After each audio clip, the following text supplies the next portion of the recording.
لیلۃ القدر مانگنے کا کام تمہارا ہے، مناؤ مالک دو جہاں کو، قبولیت کا وعدہ اللہ کا ہے۔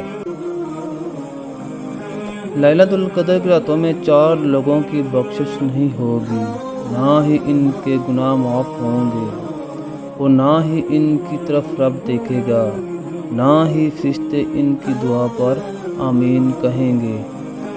وہ کون لوگ ہیں؟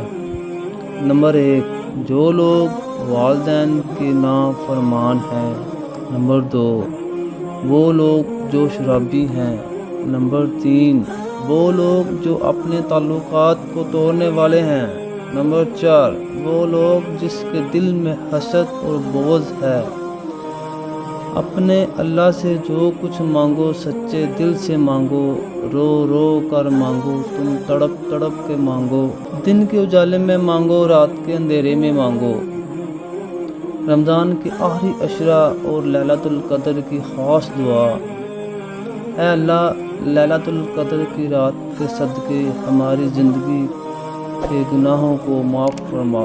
اے اللہ، ہمارے ماں باپ کو معاف فرما، ہمارے استاد کو معاف فرما، ہمارے بہن بھائیوں کو معاف فرما، ہمارے جتنے اس دنیا سے چلے گئے ہیں سب کو معاف فرما۔ اے اللہ، ہم سب کو بخش دے۔ اے اللہ، ہم پر رحم کر۔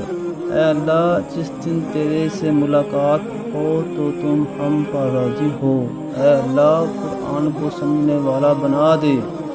اے اللہ، ہماری دعا قبول فرما۔